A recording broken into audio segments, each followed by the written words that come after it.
Hello, everyone. This is the Revolutionary Think Tank podcast. If this is your first time here, this is a podcast about political commentary, a sprinkling of philosophy, organizing psychology, and revolutionary thinking. My name is 4AS, and this is my co-host, Mr. E. So, Mr. E, how are you going today? I am very well, 4IS. How are you, sir? Yeah, I'm pretty good, and I'm very glad you're willing to indulge me today, Mr. E, because I'm currently reading through The Dawn of Everything by Hmm.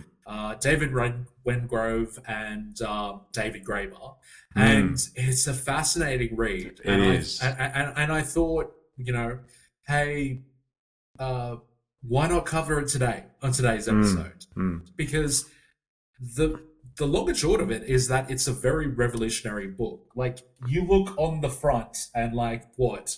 It's from the Sunday Times, it just has revolutionary. Revolutionary. Yeah. Yeah. So Yeah, they like do. They really just smash the narrative of the trajectory of human history.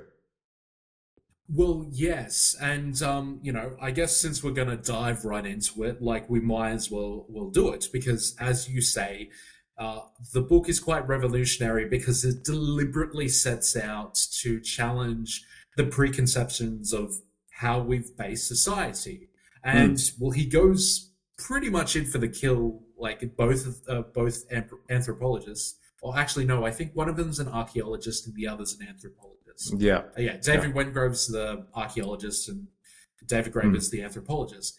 And they go in for the kill by talking, well, at least setting up Rousseau being on one side of the evolutionary story, and then the other side being Thomas Hobbes. Hmm. So he discusses, and I'll go over this in broad strokes.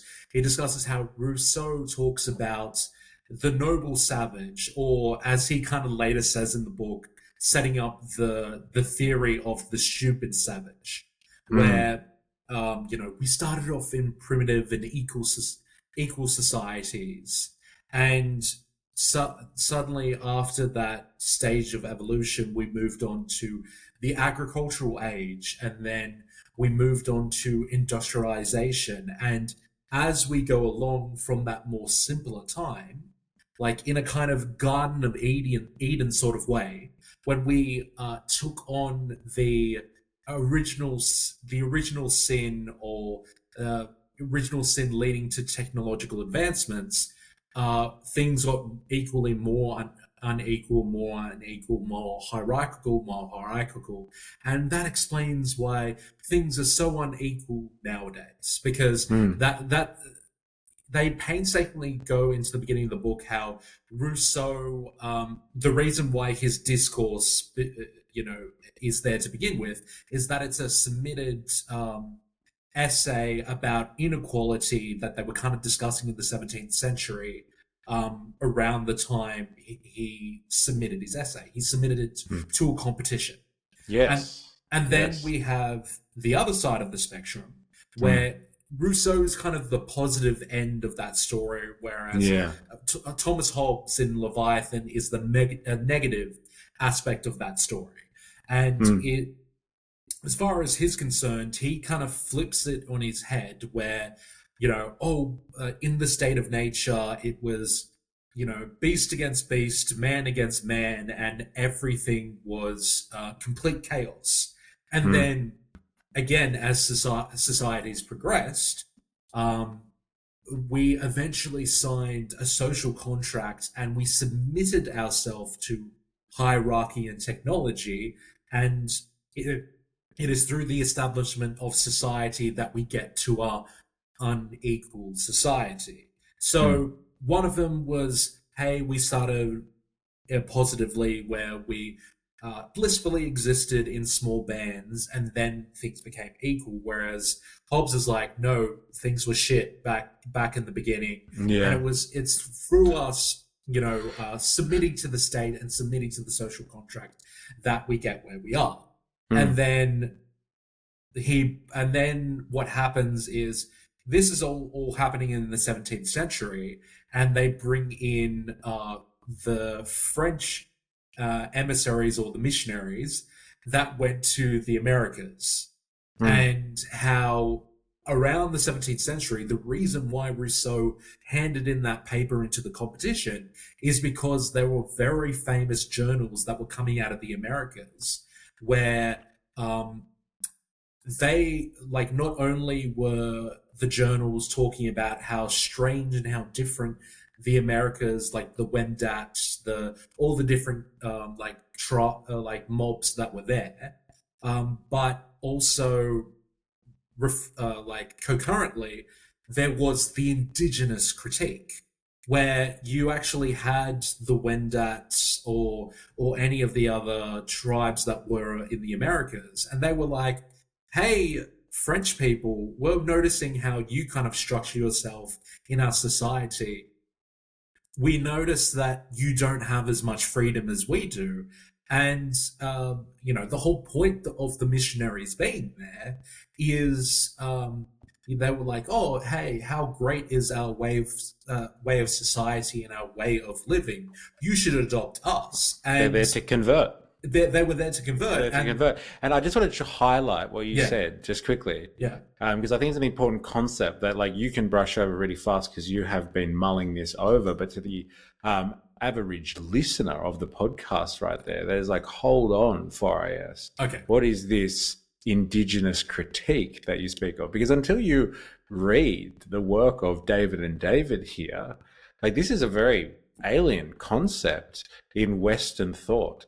Because Western thought is founded in the Enlightenment principles, and equality is right up there with one of the most prominent Enlightenment principles that you can have. It birthed bourgeois society up there with fraternity and liberty and the pursuit of happiness and property. Equality is just one of those pillars of Western and modern civilization. But the insinuation that you have just described, 4IS, Yes. is that there was an indigenous critique of European culture from the people that were going over to populate the New World and bring culture and civilization to the savages in the New World.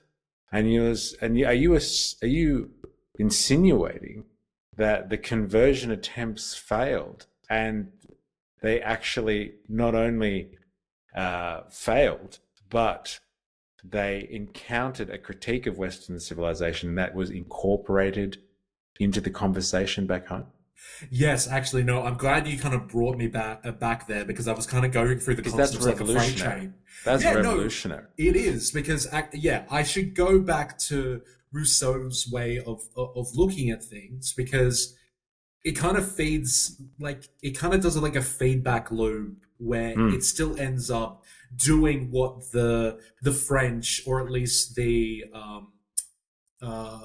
those people that were encountering the New World in the Americas, is that there was an understanding in history that, the Enlightenment and the Enlightenment thinkers were from Europe. They were from the far west, as David Graeber would call it, and they went to the other parts of the world and they spread their ideas of enlightenment.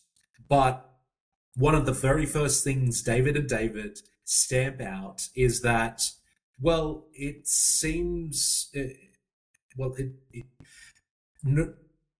basically that a lot of this indigenous critique was kind of battered away, because apparently what was happening at the time was a lot of people were using these ideas that were coming out of the journals and being like, hey, from our society, what are the good things? What are the bad things? And they kind of riffed off the indigenous critique. So a lot of later stage, like, historians that were looking back, they were like, oh, well, this critique that's talking about Kandarot, who actually was a figure that was in the original journals. It must have been an Enlightenment thinker, doing a philosophy critique and imagining themselves as the other person. But when you actually look at the journals and look at the Yeah. thing, there was a discourse. There was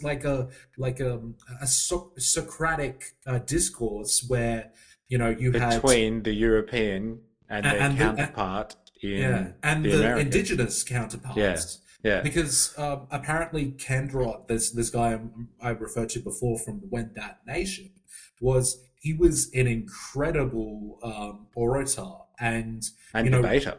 yes, and debater, And and that's the thing that caught the Europeans off, as far as I'm concerned, or from what I read mm, into and interpreted from the story. So, like, quick snapshot here: the Europeans go over to the Americas to start colonizing, and they take with them, obviously, as they do in this time period, missionaries.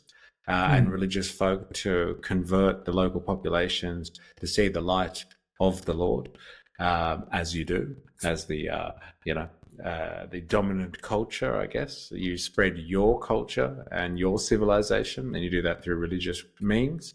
And like these missionaries, the Jesuits, I'm pretty sure, were the ones that the French were yeah, referring to a lot, and they did these journals. They took journals of their adventures and their missions.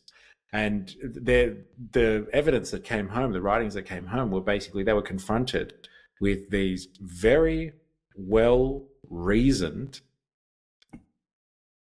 individuals who yes, were like basically leaders of these large societies over there.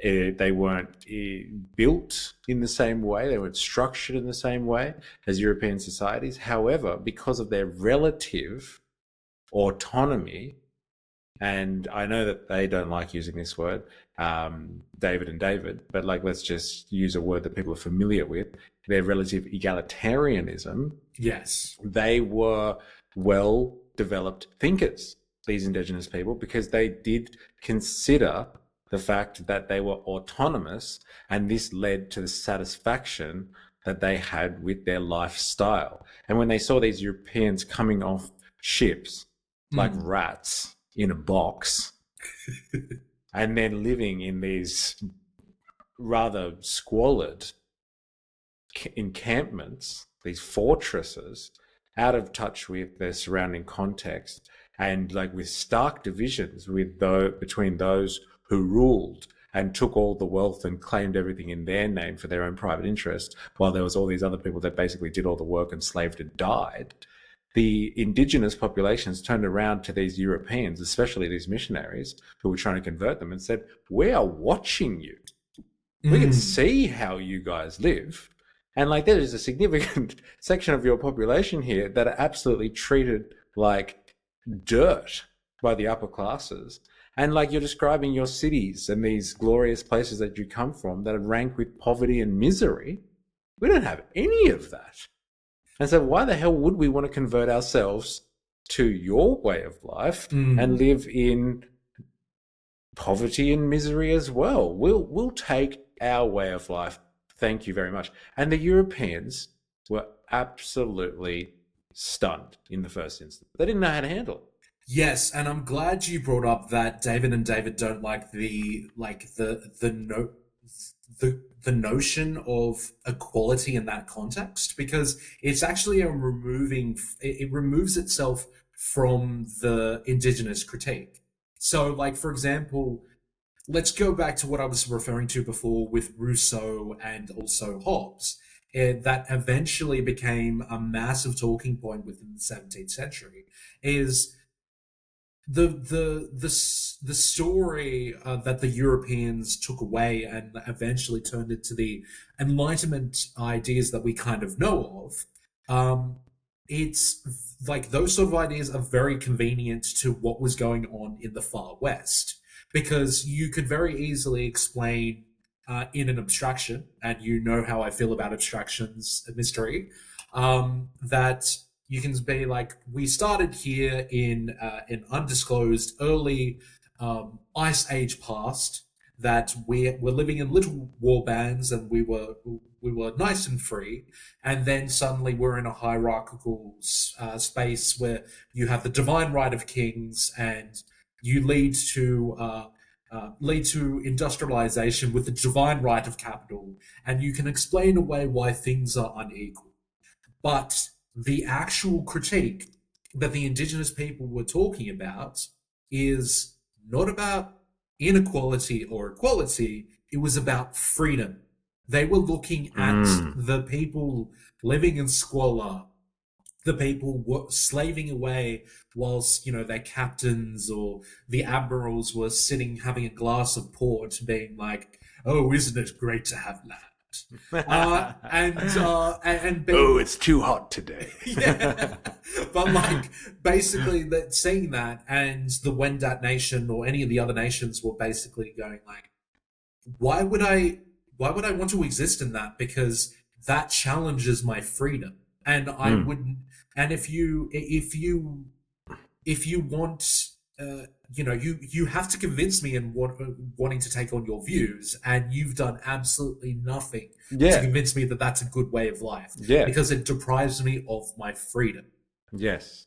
And like it seems to be like autonomy is like a massive factor for these indigenous Enlightenment thinkers. We'll call them what they are because the thesis, I think, coming out of this, at least this part of the book, and it's quite a hefty book, so there's many things that they talk about, but the thesis is quite broadly that the Enlightenment was not just sparked on by European thought and imagination and contemplation for us, but it was birthed because of the dialectic in like the original kind of ancient Greek sense, the Yes. dialectic between the indigenous populations and those that were being encountered by the Western Mm. explorers and settlers.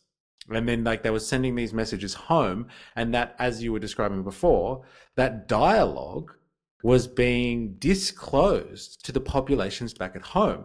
They made a really fascinating claim that one of these Jesuits' journals was basically like the equivalent of a bestseller today.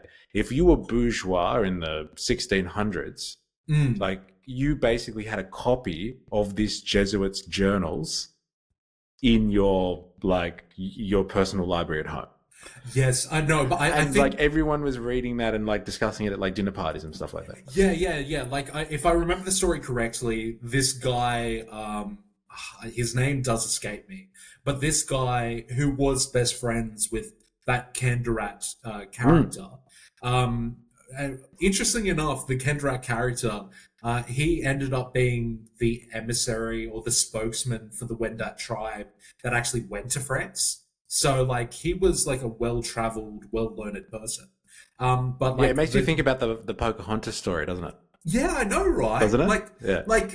it does make you think of about that, and that maybe they're uh, like There were spokespersons, yeah, emissaries, like diplomats that would come across from these nations to like speak to and like understand European culture just as much as the Europeans were trying to do the other way around. yes, but yeah, like the guy who was really good friends with Kandarat, he was like some sort of lieutenant in the army and that sort of thing.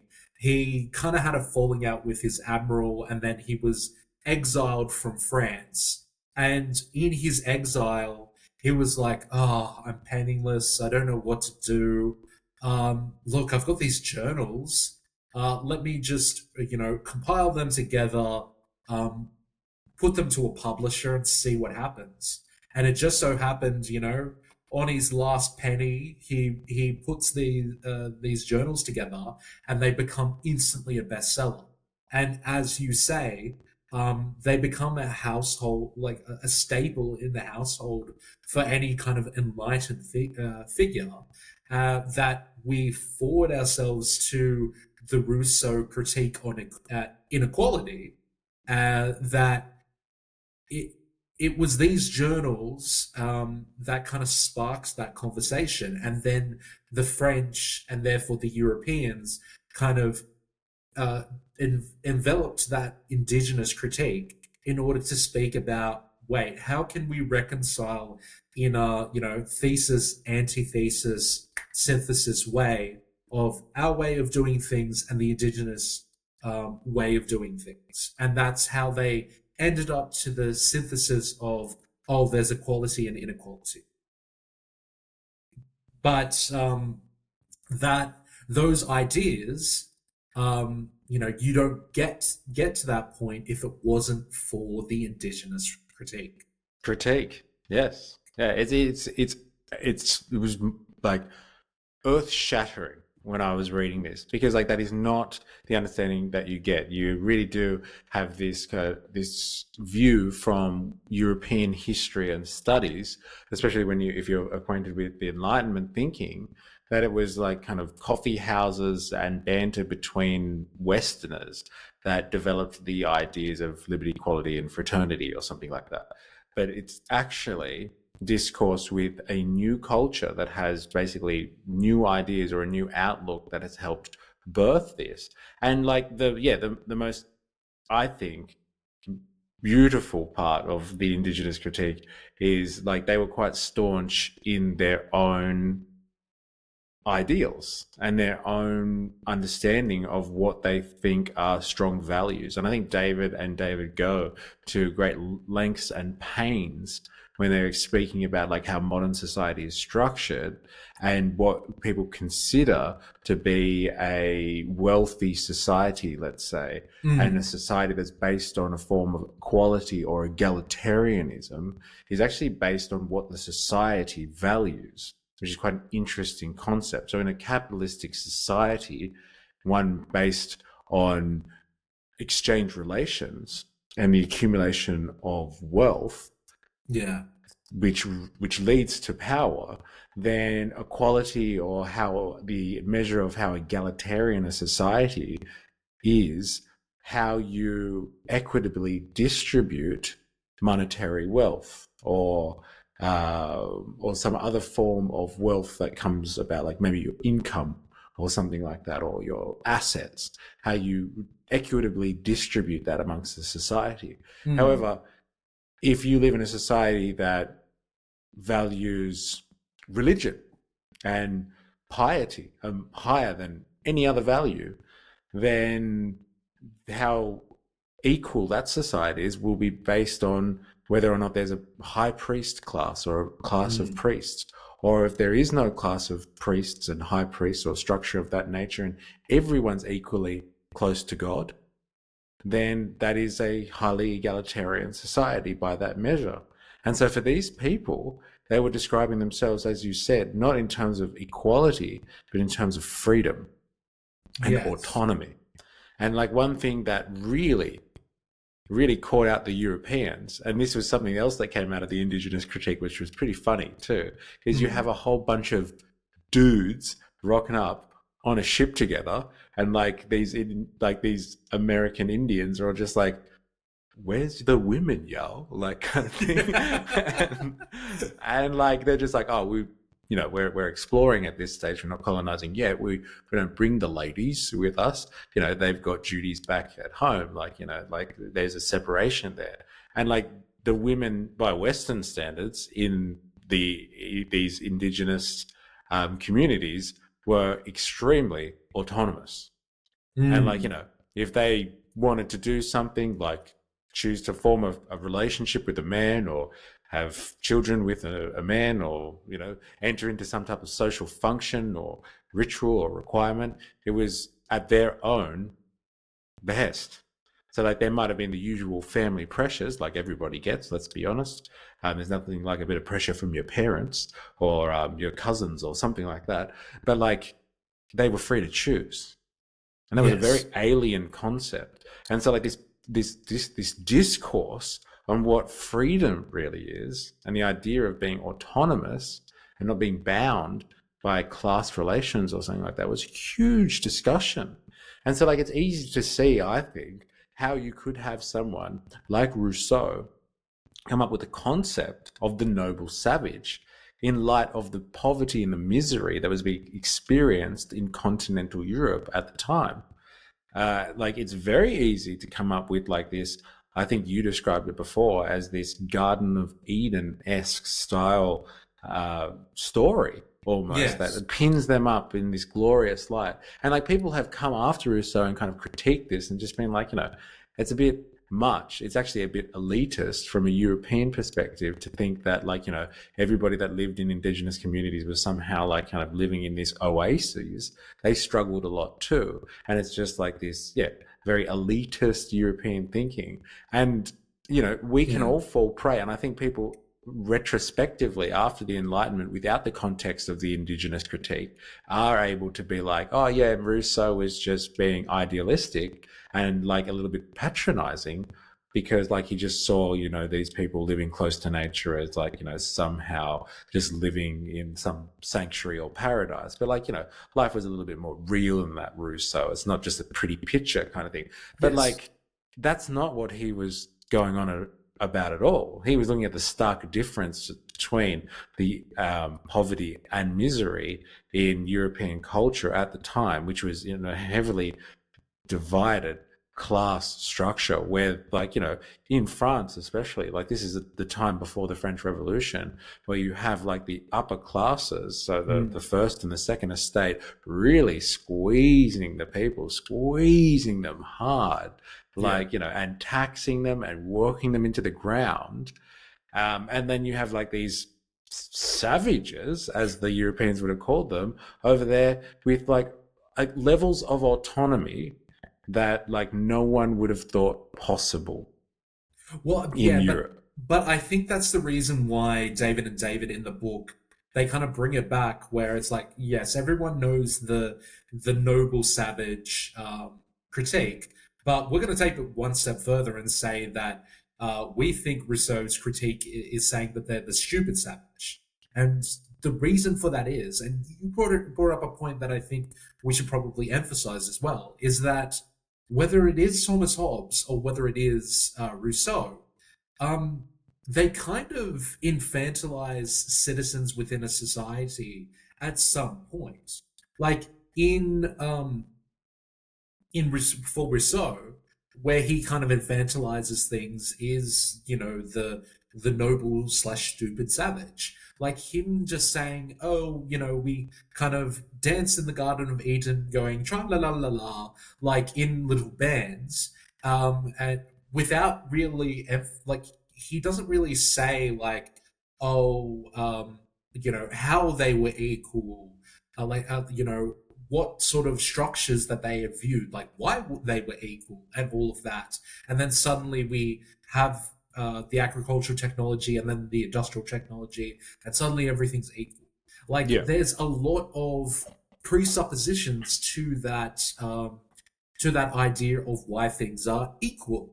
Mm. Where and But it's not as abstract though as I think people have retrospectively made it out to be. yes, That's what I'm saying. Like people really have just been like you said, they just, it seems like he's just being patronizing. Like, and he has absolutely no idea how, primitive communistic societies and tribal societies and clan-based structures would have worked. He has absolutely no idea. And this is just all the fantasy of some bourgeois European dude. But like, he was having feedback from the source, like from interactions in the Americas, which I think is interesting. But like, I understand exactly what you're saying, but like, it gives a new dimension to the story. yeah. The only other thing I was going to say is then you have Thomas Hobbes that But flips yeah, the that. Hobbes, yes. Yeah, where he flips that, where I think where who he infantilizes is the ordinary citizens within the society, because he Hmm. effectively says in a very defeatist way, "Hey, you kind of just don't know what to do. You're going to be in a state of nature unless you sign the social contract. You Yeah. sign the dotted line that the state that you submit to the state." And if you don't agree to that, then suddenly you'll be wandering off into the state of nature, and you will be eaten up by beast or man. And this is another aspect that I kind of think that Thomas Hobbes gets wrong, or at least it's heavily criticized in the indigenous critique, where he that in order to exist in society, you have to submit to someone. But as the Wendats and any of the other tribes showed in the Americas, is that Like, let's take, because I think it was the Wendat that was one of the more egalitarian societies, or the much more free societies. Because I think in the Americas there was like a whole bunch of different sort of societal structures, but the Wendats, the chiefs, they had to be orators, they had to be great, great speakers and debaters because they could make all the orders in the world. It's like, go off and do this, go off and do that. But if they didn't convince the people um, that were their subjects, the people would just look at them and then just laugh and then walk away. Like, they had to be fairly convincing because he or she as the chief had to take their freedom into consideration, and if they were not persuasive enough, the people of the tribe would just go off and do their own thing. Yeah, it's an interesting concept, isn't it? That like because power is not given to those who seek it by an institution or a preordained structure, that if you want to get power, I found this an interesting concept to deal with when I was reading it. If you want power, like if you want people to follow you and like you want to be a leader, you have to convince people to follow you. So it's not like you can get in charge of an organization and then because like there's people that have roles in that organization and it's a hierarchical structure that all leads upwards in a pyramid style, like you get power and authority from your position. No. If you wanted to be kind of chief and you wanted to go to war with another tribe, or if like you want people to help you build something or and undertake some type of adventure or endeavor, you had to convince them to do so because people were autonomous. And so like at any point, if like you failed to show the right leadership or failed to give a convincing argument, people would just be like, I'm out. And they just walk away because they were completely autonomous. And what I find as well is interesting. I'm not sure if you've come this far in the book or not, but like I find how interestingly this is actually related to the idea of slavery in pre-civilization societies. Right. Because everybody believes, and like if you could probably blame potentially Marxists for this, but like general historians I think are very much guilty of this as well, that slave societies developed as a result of like more like civilized structures. So once you get the civilizations of Mesopotamia or the Indus Valley or the Levant and Egypt, once you get these high civilizations built around as you were saying before, agriculture, so like steady food sources, and you start to get high conglomerations of people living in urban areas. In those types of societies, that's kind of where you get these situations where you have kind of built-in like power structures, Right. ultimately, and like because you have those inbuilt power structures and you have the ability to have armies, let's say, and people specializing in agriculture and specializing in industry, you can take over a neighboring community and you take them as slaves. That's the usual kind of historical explanation for slavery. But like what they're describing in kind of some of the West Coast and Central American and some of the East Coast American indigenous communities that they studied was that because people were so autonomous in their tribes, right? And let's just say you were an important individual from an important family and like you had like political stuff that you wanted to do. And like you couldn't do your day-to-day chores. You couldn't like fish for yourself or get your own food or make your own clothes or whatever. You needed someone to do that for you. Now, are you going to convince another autonomous tribes person to do that? And they'll just tell you to get stuff, do your own work. And so like if you can't convince people to work for you, well, you're going to have to get someone to work for you. And so they would raid neighboring clans and neighboring tribes. They would raid them and take slaves. So slavery was not And like this goes against that noble savage kind of story, and kind of speaks to the Hobbesian one a little bit, because like, you could argue that, Rousseau was too idealistic and said, like, it like almost insinuates this place there's no warfare or violence or anything like that. That's not the case. Like, there was a lot of violence and warfare. It was just on different terms, and it was structured in different ways to kind of civilized societies or Western and European societies at that point in time. But like, if like, you can't convince, because you don't have a class system, you can't get people to do your stuff for you, and like, you've got other things that you want to do, you take another human. And so they would raid each other for slaves, and they would take slaves from like neighboring tribes and all that sort of stuff. But like, this was a result of autonomy, which is a very interesting dichotomy that you don't really expect. If you live in a society like this and you're surrounded by all these autonomous people and you can't convince them to do stuff for you, then you take somebody else's people and you enslave them.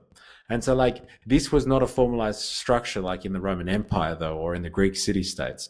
This was like, all right, I need somebody to do stuff for me, so I will take a slave. And they used to hold them kind of like pets. They would adopt them into the family and they would live with them. Like people have servants today, or in like the modern age, people have servants. They would like, adopt slaves. They would raid another tribe, take a slave. They'd look after them like a pet, like feed them, treat them well, because they wanted them to do stuff.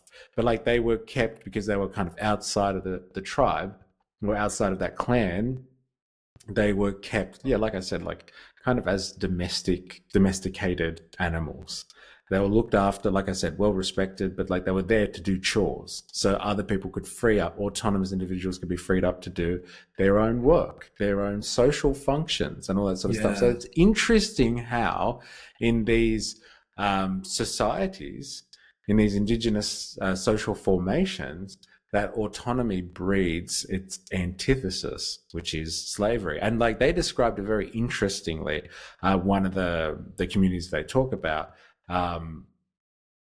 describes having a slave as literally eating someone, eating their life force. So if you've taken somebody else to basically use their labor, you're eating their power, the force that they have to do things and produce things as a human individual, and you're using that for your own gain. It's very, very interesting stuff. Yeah, because he kind of covers similar ground. I know this is technically a different book, but he kind of covers similar ground in Debt the 5,000 Years, because he actually talks about debts, or at least what you're supposed to, like, in these kind of egalitarian slash free societies, is like, you had the various relations with other people within your tribe and that sort of thing.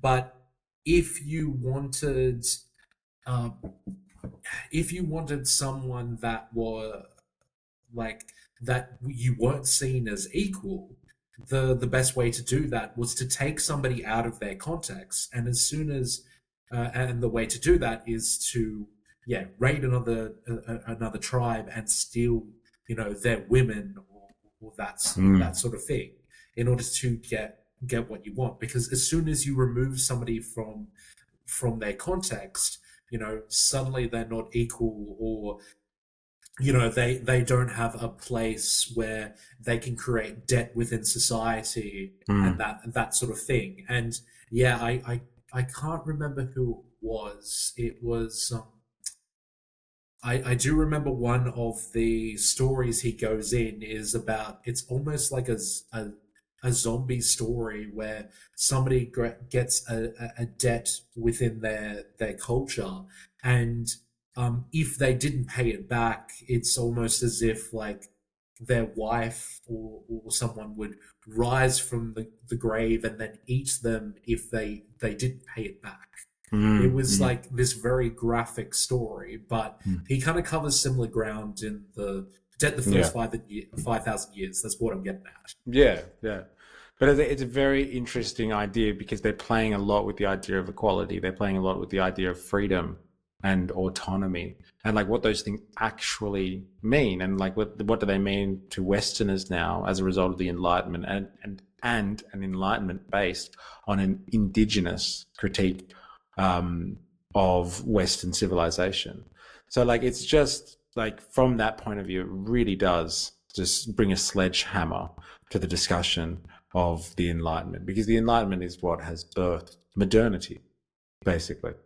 It's Well, birthed liberal societies. Like without it, like you know, you could argue that capitalism doesn't go industrial, and like we might be still living in some pre-industrial capitalistic mercantile system or something like that. well, I actually have a summary here of the book as well, because I think it's also really important that we discuss the three freedoms. So Mm-hmm. the freedom to move, the freedom to disobey, and then the freedom to reimagine society.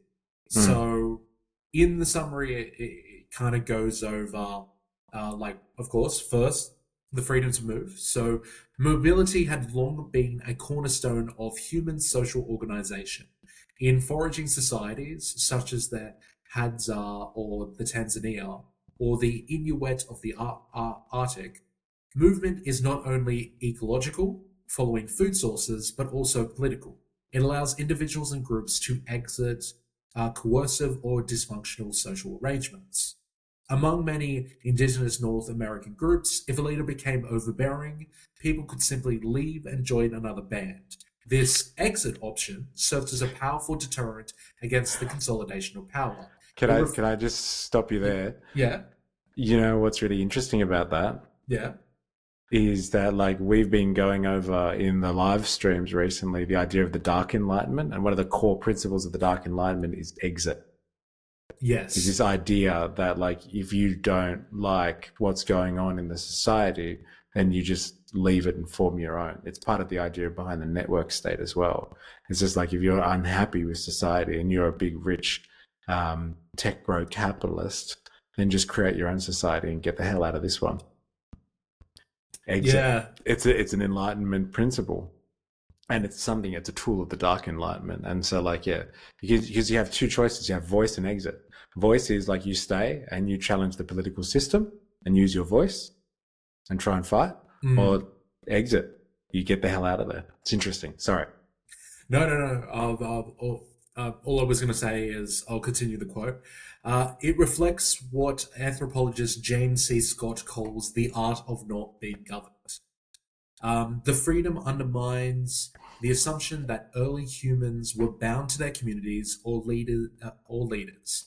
Instead, they often retain the agency to choose their affiliations, a form of political autonomy rarely acknowledged in traditional historical narratives. Then, of course, we have the freedom to disobey. So, in many small scale societies, leadership is non coercive. Authority is earned through charisma, wisdom, or generosity, not imposed through force. The refusal to obey is not a rebellion, but it is recognized as a social right. So, uh, among leaders, so for example, in many Amazonian societies, chiefs are expected to be humble and generous, and they hold no power to compel others. So, the implications of the freedom to disobey is that it challenges the Hobbesian view that humans naturally submit to the authority for the sake of order. Instead, earlier societies often institutionalized disobedience as a safeguard against tyranny. Also, I think it's in the first 5,000 years. Like, there's a certain part that they kind of go into it where um, you have like a tribesman. Um, I can't remember if it was like the Tete or it was somebody in like the Rwandan region. But like you have the exchange of like various various gifts, or somebody has something and say they had won it, fishing, like they caught something big. The natural exchange between people would be in that that tribe would be, oh hey, you caught something really big. Um, uh, sorry, let me start again. So they catch a big fish, and it's like, oh, that fish is a lot smaller than the one that you caught the other week. You should catch a bigger one.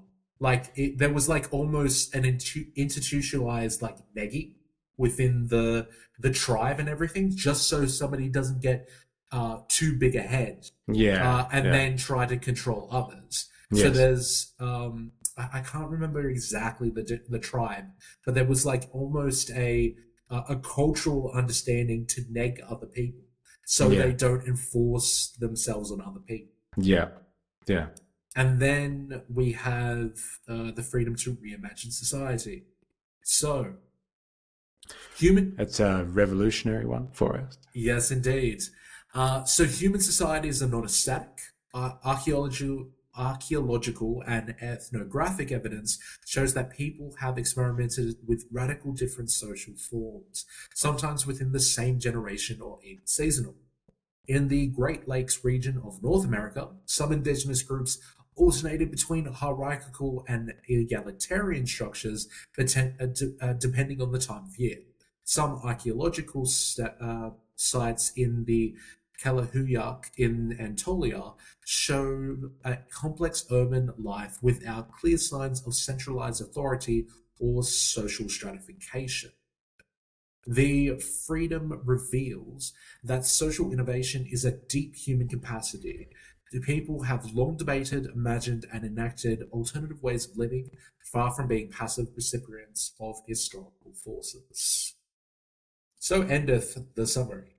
Yes, and it is quite the interesting summary, might I add. I like the revolutionary one because it's something that I bring it back to all the time. Is like when people are perplexed by the idea that I describe as a revolutionary, or like, why would you even want to go there, kind of thing. It's just like the thing that I fall back on before we get technical or like speak about political theory or some type of history discussion or anything like that.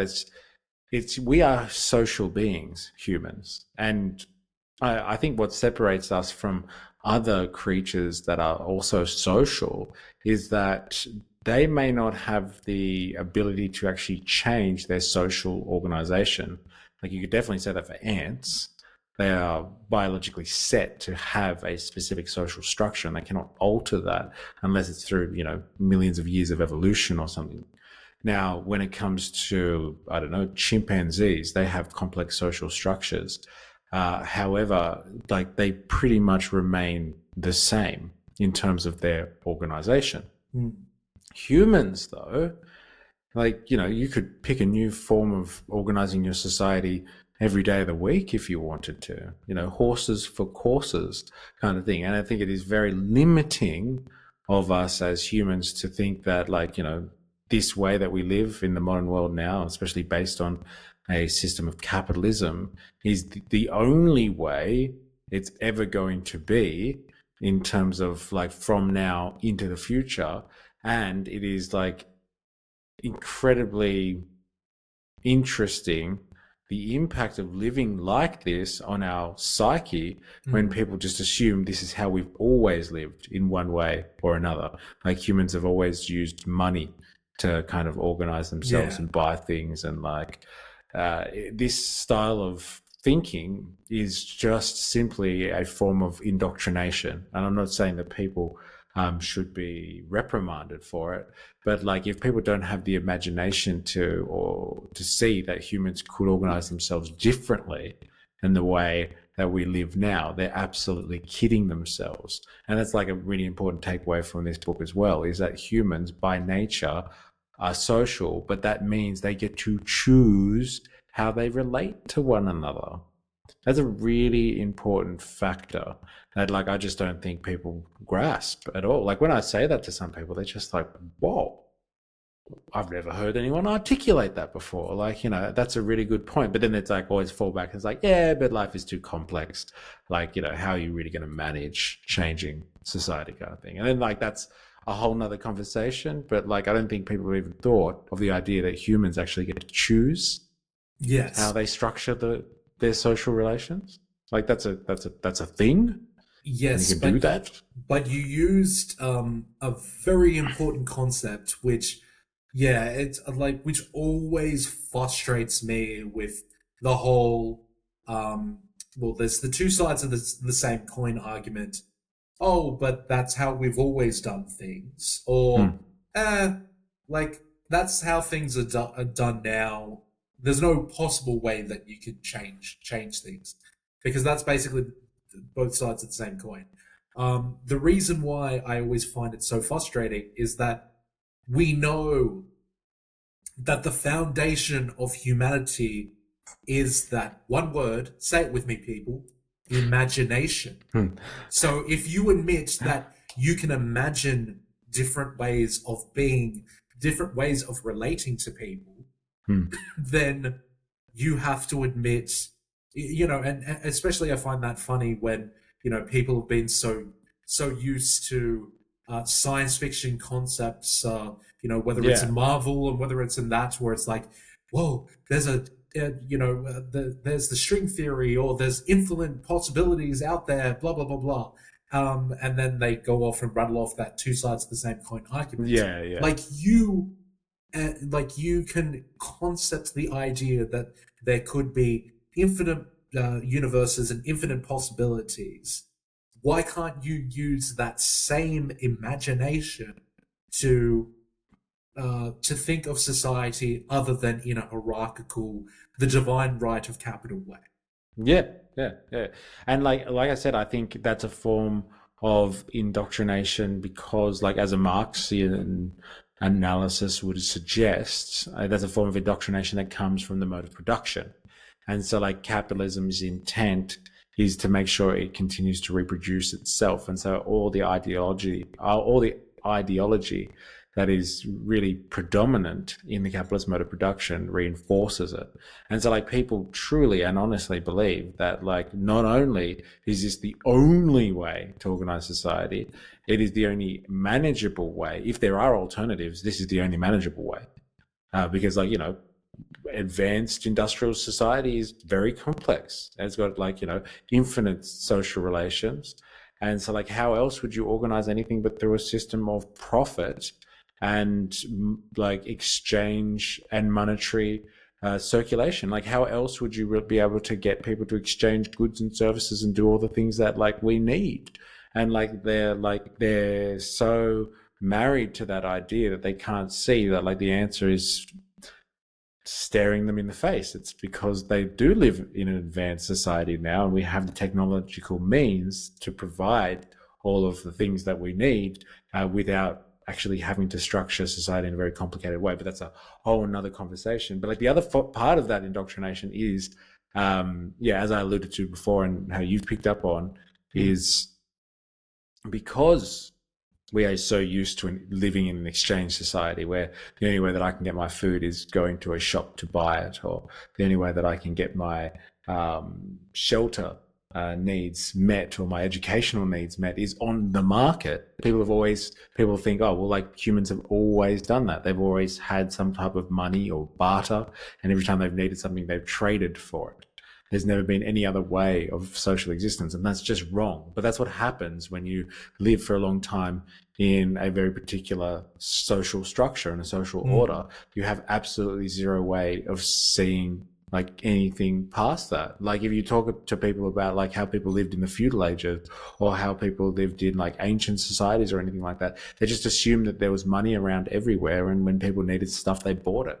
But like that is a very relatively new phenomenon for like commoners and like average people to be using money, and not just people in the realm of commerce. So yeah, as a result of all of that, yeah, people have absolutely no understanding of how we used to live. And because people don't have an understanding of how we used to live, which was not like capitalism at all. We didn't buy everything. We didn't use money for all of our social relations. We had very complex relations outside of that, so we could exist without needing money. People just believe that was the way it's always been, and so they can't see any way out. And so it kills their imagination, unfortunately, this style of society that we live in, and they really just see there being no alternative to that. And I think it was one of the most eye-opening parts of this book as well, that they go through and like kind of just list all of these various forms of societies, not just in like, tribal settings, which I think are very alien to a Western thinker, but like they go through with very specific European examples as well of like different ways that like societies through the ages have structured themselves in various forms of like kind of republics and like decentralized communities and like at large scales too. They're speaking about here. These are not like, tribes of just 100 people or something like that. We're talking like a conglomerations of thousands of people. And like they've organized themselves in different styles to meet the needs of the time. And I think that's a skill that we've lost here in the modern age, that like sometimes you need to adapt your social organization to actually meet the challenges of the time. Like when we set up liberal democratic societies 200 years ago, 300 years ago, we had some pretty different challenges on our hands. Like life was a little bit different back then. Like we hadn't even hit the Industrial Revolution yet. And here we are still living, thinking that, liberal societies are the way to go because like, we still got kind of capitalism and like, we'll just see how it goes for a little bit longer. But like we should be, revolutionizing our societies and our social structures, once a generation, I would say, for us, to be honest. Like that's how the founding fathers envisaged it in the United States. When they, figured out the Constitution, they truly expected that Americans would come back every time they needed to and reconstitute society to meet the needs of the time of the people at the time. It was never meant to be this sacred document that could never be touched. Society is not meant to be a sacred thing. It's not a religion. It's a way of ensuring your society reproduces its own existence. And so like if you fail to figure out ways to best reproduce your society's existence, it will cease to be. It will implode in on itself given the contradictions it cannot resolve. And like you have all these people at the moment doomsdaying about the fall of Western civilization. And you're just like, hello, you guys haven't tried to reimagine Western society in like, 300 years. And everyone's like stressing about like this is the end of the white race or something like that. It's like, it's ridiculous. You guys don't do anything about it, but you're worried about it imploding. Yeah, and I guess since we're kind of on this aside, I kind of want to bring up the caveat as well of, when people say, like, you do mention about, say, something like socialism, and like one of the very first, they go straight for the kill and they say, like, oh, well, name me one successful socialist country. I'll wait. And like the one thing I've always found very fascinating about this that sentence is, and like it might sound nonsensical at first, but like stay with me. Is what do you mean by successful? Because I would almost immediately want to shine the torch back onto capitalism. And, even in that kind of 250 years that you've talked about, like, capitalism has gone through a lot of different epochs. Like, you can't tell me that Henry Ford's capitalism is exactly the same as Peter Thiel's capitalism. Yeah. Like, you've gone through obviously the Industrial Revolution, and then you've gone through the start of the 20th century in I guess a much more streamlined industrial capitalism. You then have the late stage of the 20th century where neoliberalism happens, and now we're going on to techno-feudalism. Like you can't, like, when you say successful, where I'm assuming what they're referring to is that, oh, well, they lasted X amount of years and then they perished. So that proves that socialism doesn't exist. Then are you saying that capitalism in a very phoenix way has like died and birthed again, died and birthed again, died and birthed again? Because you could say that version of capitalism wasn't successful, and that version of capitalism wasn't successful. And I kind of want to bring this back to the idea of, well, you haven't considered, with your imagination that, capitalism has reinvented itself multiple times where it has failed. And you saying that this is acceptable failure and that is unacceptable failure, that doesn't make any sense. Yes. Like, I think ultimately what people are saying when like they look like Westerners, especially like Americans, let's say, when they look at someone trying to advocate for socialism and they're saying, show me where it's ever been successful. What they're really saying is like, when like you explain where it has had success, and they're still just like, no, no, no, no, no, and they find other excuses to get around that. Like, what they're really saying is like, it's not like us. And that's it.